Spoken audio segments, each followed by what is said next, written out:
നിങ്ങളുടെ ഇഷ്ട പരമ്പരകൾ എക്സ്ക്ലൂസീവായി സൺ നെക്സ്റ്റ് ആപ്പിലൂടെ തികച്ചും ഫ്രീ ആയി ഇപ്പോഴേ ആപ്പ് ഡൗൺലോഡ് ചെയ്യൂ.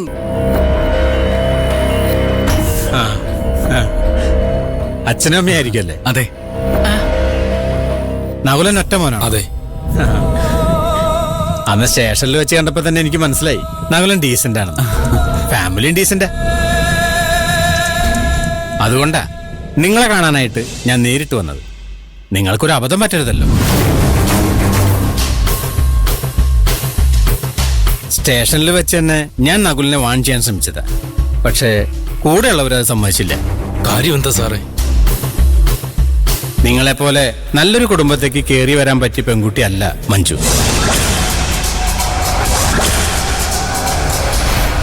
മഞ്ജുവിന് എന്താ സാറേ കുഴപ്പം? അവൾ നല്ല കുട്ടിയല്ലേ? നല്ല കുട്ടി. അവൾ ഇങ്ങനെ പാവം പോലെ നടക്കുന്നേ ഉള്ളൂ. അവളുടെ കയ്യിലിരിപ്പ് പറഞ്ഞാലേ നിങ്ങളെ ഞെട്ടും. ഒരു പോലീസുകാരിയായിട്ട് കൂടി ഞങ്ങളുടെ നാട്ടിലെ പേരെടുത്ത ഒരു ഗുണ്ടായിട്ടാ അവൾക്ക് ബന്ധം. ദൈവമേ. ഞാൻ പറയുന്നത് വെറുതെ അല്ല. ആ ഗുണ്ടയുടെ പേര് ഗിരിയെന്ന. നാട്ടിൽ ആരോട് ചോദിച്ചാലും പറയും അവര് തമ്മിലുള്ള ബന്ധത്തെക്കുറിച്ച്. അപ്പോ അവളുടെ കുടുംബക്കാർക്കൊന്നും അറിയില്ലേ? അവളുടെ അച്ഛനുണ്ടായിരുന്നപ്പോ അവൾക്ക് നല്ല അടക്കം ഒതുക്കൊക്കെ ഉണ്ടായിരുന്നു. അയാൾ മരിച്ച പിന്നെയാണല്ലോ മഞ്ജുവിന് ഈ ജോലി കിട്ടിയത്. ജോലി കിട്ടിയതിന് ശേഷം അവളുടെ സ്വഭാവം മാറി, എന്തും ചെയ്യാന്നായി. വീട്ടിൽ എന്തെങ്കിലും ചോദിക്കാനോ പറയാനോ ആർക്കും ധൈര്യമില്ല. പോലീസുകാരിയല്ലേ, വല്ല കള്ളക്കേസും ഫയൽ ചെയ്ത് അകത്താക്കിയാലോ? ശരിയാ. അവളുടെ ഒരു വീഡിയോ നാട്ടിൽ കുറെ പരന്നതാ. നിങ്ങൾ ഈ ഓൺലൈനിലൊന്നുമില്ല? ഇല്ല സാറേ, ഞങ്ങളുടെ ഫോണിൽ അങ്ങനെയൊന്നും കാണാൻ പറ്റില്ല. അതാ, വെറുതെ അല്ല നിങ്ങൾ അതിനെ കുറിച്ചൊന്നും അറിയാത്തത്. ഇതൊന്ന് കണ്ടു നോക്കിയേ.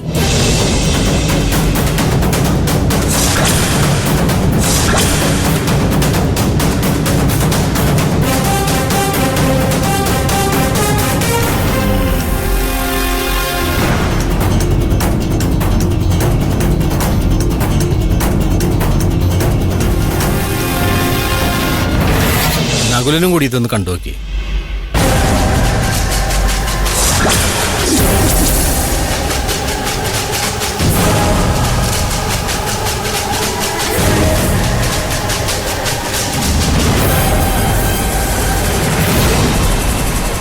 പാതിരാത്രി ഗിരിയുടെ കൂടെ എങ്ങോട്ടോ ട്രിപ്പിന് പോയിട്ട് വരുന്ന വഴിയാ. നാട്ടുകാർ ഇതിനെക്കുറിച്ച് സംസാരിക്കാൻ തുടങ്ങിയപ്പോഴേ കുടുംബക്കാര് നിർബന്ധിച്ച് കെട്ടിക്കാൻ തീരുമാനിച്ചത്. കല്യാണം ഉറപ്പിച്ചാലെങ്കിലും നന്നാവുന്ന ഞങ്ങൾ വിചാരിച്ചത്. പക്ഷെ അതിനുശേഷവും അവര് തമ്മിലുള്ള ബന്ധം തുടർന്നുകൊണ്ടേയിരുന്നു. ഈ അടുത്തേ അവളോട് മോശമായിട്ട് സംസാരിച്ചേനെ ഒരുത്തന്റെ കൈയും കാലും ഗിരി തല്ലിയൊടിച്ചു. അത്രയ്ക്ക് ആഴത്തിലുള്ള പ്രേമ. കല്യാണം കഴിഞ്ഞ് മഞ്ജുവിനെ നഷ്ടപ്പെടുന്നു തോന്നിയ ഗിരി നിങ്ങളുടെ മോനെ എന്തെങ്കിലും ചെയ്യുമെന്ന എന്റെ പേടി. മോനെ എണീക്കടോ, എഴുന്നേക്കാൻ. കുറെ നേരമായി താൻ പറഞ്ഞ കേട്ടോണ്ടിരിക്കുന്നു. ഒരു പാവം പെൺകുട്ടിയുടെ ഭാവി തറക്കാനായിട്ട് കച്ചകെട്ടി ഇറങ്ങിയിരിക്കാല്ലേ? ഇനി താൻ ഇമാതിരി കഥകളോട്ട് ഇറങ്ങിയ തന്റെ അവസാനം എന്റെ കൈകൊണ്ടായിരിക്കും. ഇറങ്ങിപ്പോടോ, ഇറങ്ങിപ്പോവാൻ. ഈ പ്രേമരോഹിയുടെ അടുത്ത് വന്ന് എന്നെ വേണമെന്നല്ല. മോനെ, അയാള് പറഞ്ഞതിൽ എന്തെങ്കിലും സത്യം ഉണ്ടെങ്കിലോ? ആ വീഡിയോ നമ്മളും കണ്ടതല്ലേ? കണ്ടു. പക്ഷേ അതിനെക്കുറിച്ച് സംസാരിക്കേണ്ടത് ഇയാളുമായിട്ടല്ല, മഞ്ജുവിന്റെ അടുത്താ. നമുക്കിപ്പോ തന്നെ അവളുടെ വീട്ടിലേക്ക് പോവാം.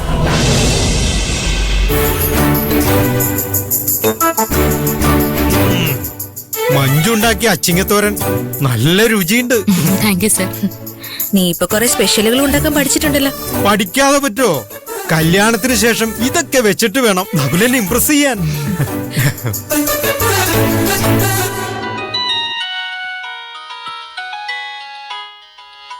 അമ്മായിയാ? ഹലോ അമ്മായി. നീ ഇപ്പൊ എവിടെയാ? സ്റ്റേഷനില്. എത്രയും പെട്ടെന്ന് വീട്ടിലേക്ക് വന്നോണം. ഞാൻ ലീവ് എടുക്കണോ അമ്മായി? ലീവ് എടുത്തിട്ടായാലും രാജിവെച്ചിട്ടായാലും വേണ്ടില്ല. നീ ഇപ്പൊ ഇവിടെ എത്തണം. ശരി അമ്മായി. എന്തുപറ്റി? വീട്ടിലെന്തോ കുഴപ്പമുണ്ട്. അമ്മായി ഇപ്പൊ തന്നെ വീട്ടിലേക്ക് വരാൻ പറഞ്ഞു. നീ വെറുതെ ടെൻഷൻ അടിക്കണ്ട. കല്യാണം എടുത്തിട്ടും നിന്നെ ഡ്യൂട്ടിക്ക് വിടണ്ടെന്ന് കരുതി വിളിച്ചതായിരിക്കും. ഞാൻ മോളുടെ ലീവ് മാർക്ക് ചെയ്തോളാം. ആ, നീ എന്നാ കഴിച്ചിട്ട് വേഗം വീട്ടിലേക്ക് പോകാൻ നോക്ക്. എനിക്ക് മതിയെ.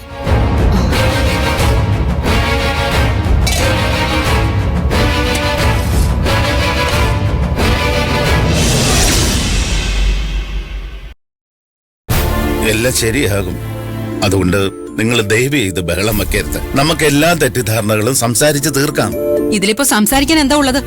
മഞ്ജുവിന്റെ തനി ഗുണം ഞങ്ങൾ ആ വീഡിയോയിൽ കണ്ടു.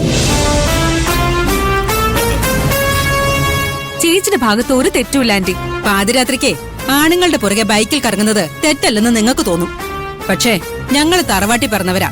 ഞങ്ങൾക്ക് ഇതൊക്കെ വലിയ തെറ്റാ.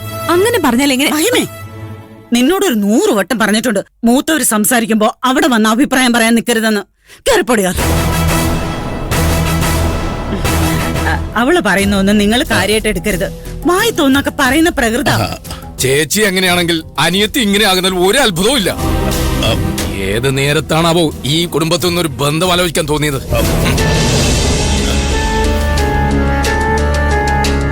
മോനെ നകുല, മഞ്ജു വെറും ഒരു പാവം കുട്ടിയാ മോനെ. നാട്ടുകാര് വെറുതെ ഓരോ കഥകൾ പറഞ്ഞ് നടക്കുക. ശരി, വെറുതെ പറഞ്ഞു കിടക്കുന്ന കഥയാണെന്ന് തന്നെ ഇരിക്കട്ടെ. ഞങ്ങൾ പെണ്ണ് കാണാൻ വന്നപ്പോ നിങ്ങൾക്ക് അതേക്കുറിച്ച് തുറന്നു പറയായിരുന്നില്ലേ? നിങ്ങളുടെ മനസ്സിൽ കള്ളം ഉള്ളതുകൊണ്ടല്ലേ നിങ്ങളത് മറച്ചു വെച്ചത്? ഞങ്ങളുടെ മോന്റെ ഭാഗ്യം കൊണ്ടാ കല്യാണത്തിന് മുമ്പ് ഈ സത്യങ്ങളെല്ലാം ഞങ്ങൾ അറിഞ്ഞത്. ഇനി ഇങ്ങനെ സംസാരിച്ച് എന്തിനാ സമയം കളയുന്നേ? നമുക്ക് പോവാൻ ചേട്ടാ. ദേവി, ഇത് ഞങ്ങൾ പറയുന്ന ഒന്ന് കേൾക്ക്. ഇനി എന്ത് പറഞ്ഞിട്ട് കാര്യമില്ല. ഈ കല്യാണം നടക്കില്ല. അയ്യോ, അങ്ങനെ എടുത്തു ചാടി ഒരു തീരുമാനം എടുക്കരുത് മോനെ. ഇത് ഒരു പെൺകുട്ടിയുടെ ഭാവിയുടെ കാര്യ. വാ മോനെ, നമുക്ക് പോകാം. മോൻ, എല്ലാം നിങ്ങളങ്ങ് തീരുമാനിച്ചാൽ മതിയോ? എനിക്ക് മഞ്ജുനോട് സംസാരിക്കണം. അതിനുശേഷമേ ഞാനൊരു തീരുമാനം എടുക്കൂ.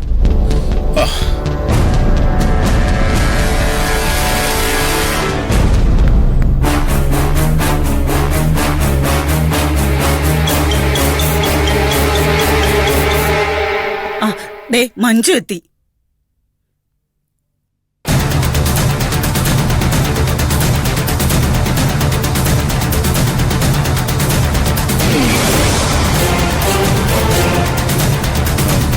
ഓ, എന്ത് പാവമായിട്ട് അവൾ അഭിനയിക്കുന്നത്. കയ്യിലിരിപ്പിതാണെന്ന് ആർക്കെങ്കിലും ഊഹിക്കാൻ പറ്റുമോ? ഡി, നിന്റെ ഗിരിയുടെ വീഡിയോ ഇവര് കണ്ടു. മഞ്ജു വരൂ, എനിക്ക് കുറച്ച് സംസാരിക്കാനുണ്ട്. നോക്കിരിക്കാതെ ചെന്ന് സംസാരിക്കേ. ചെല്ലങ്ങോട്ട്.